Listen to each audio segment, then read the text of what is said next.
is the Christmas season, and normally when I do a video alone, I will read my notes. However, this All or Nothing was for the 1984 and the subsequent 1990 Gremlins and Gremlins 2, The New Batch, both movies that ran 1 hour, 45 minutes.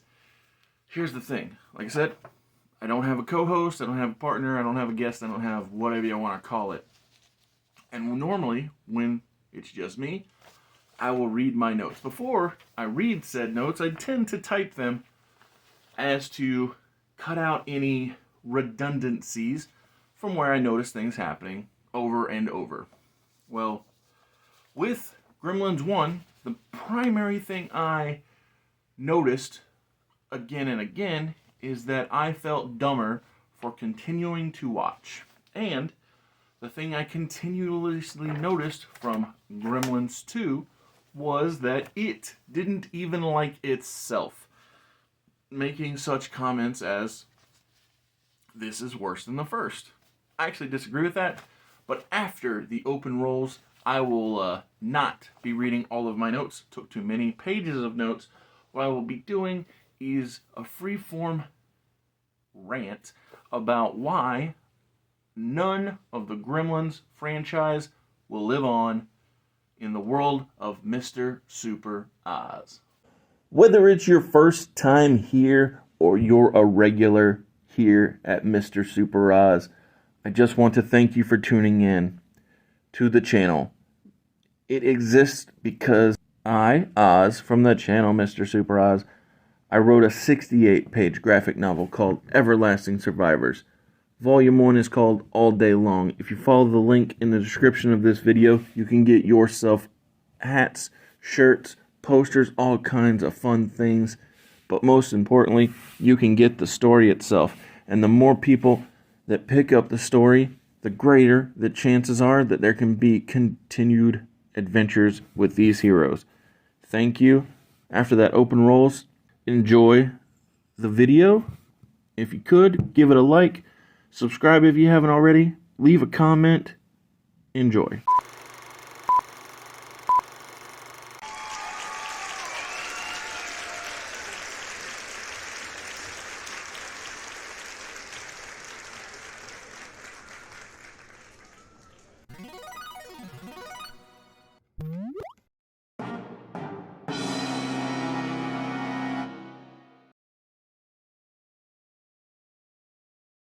I got a story to tell you. I know. Who doesn't have a story to tell?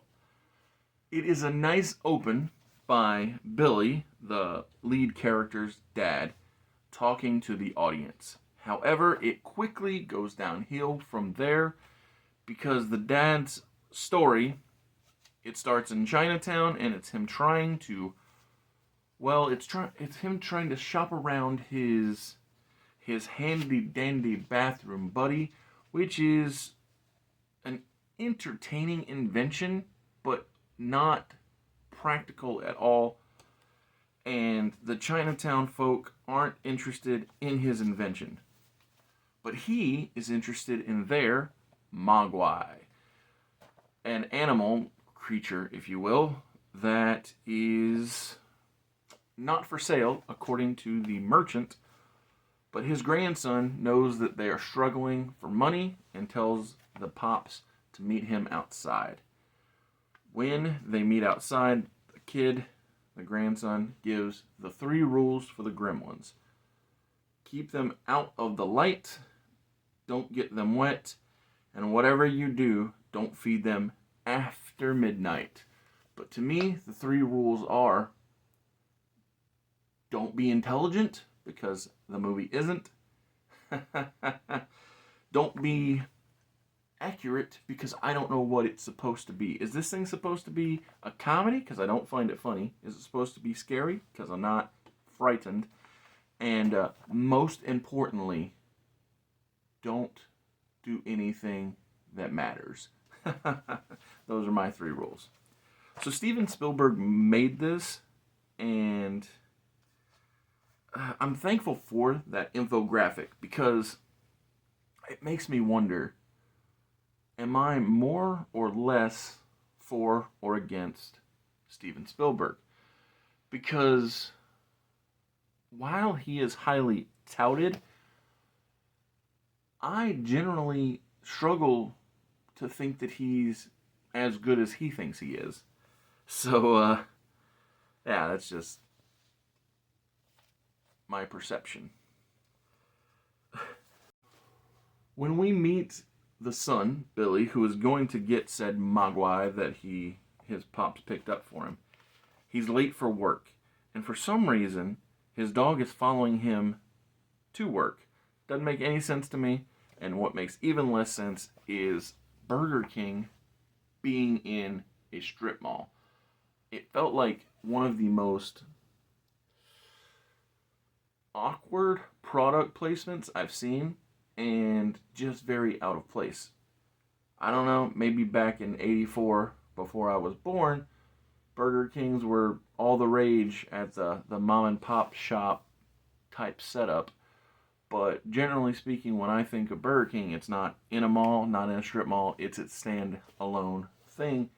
And I just felt like that it was placed there, because they gave them some dollars, much how Pepsi showed up a big bunch in the Top Gun because of them spending the money.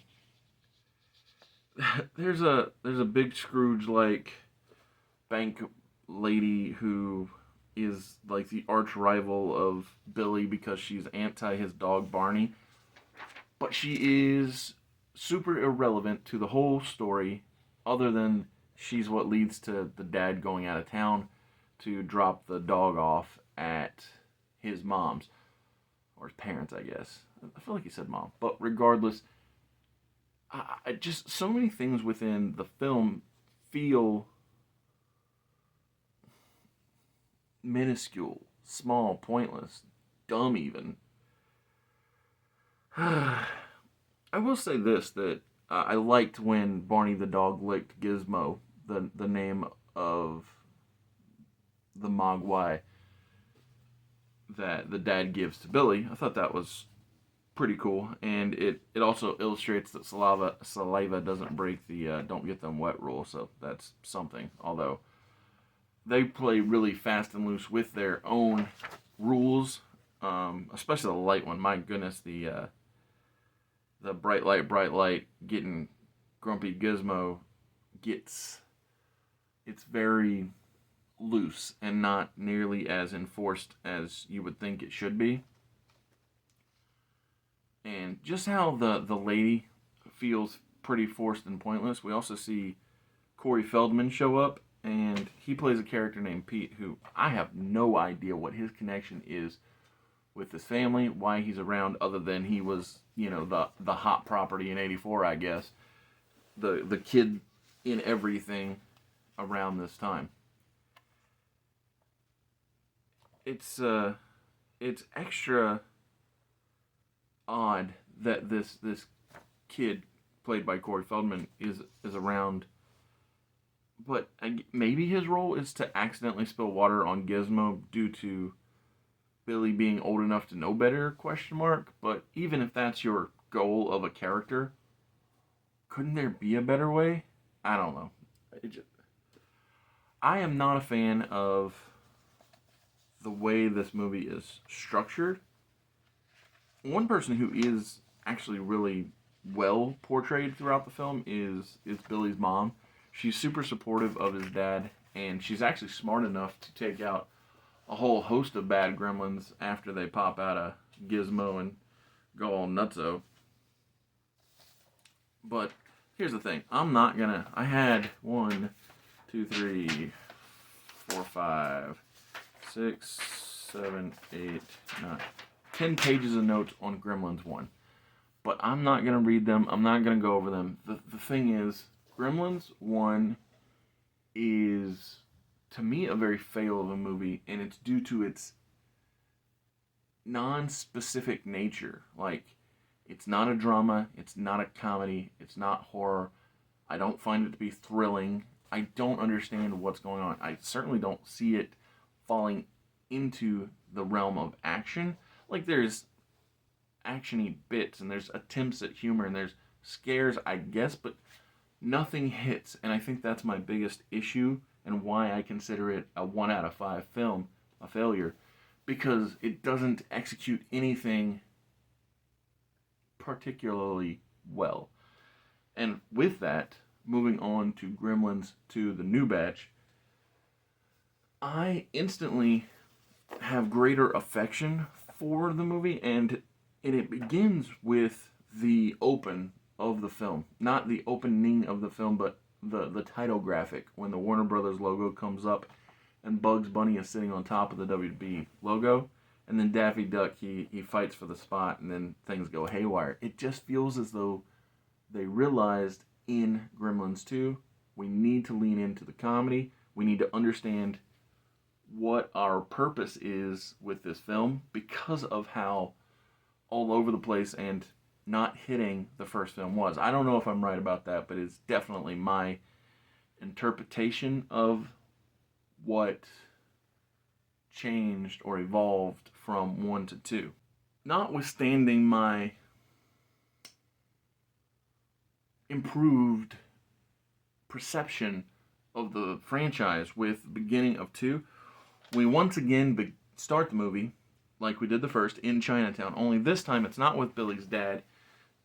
It is with men in suits getting out of a limousine.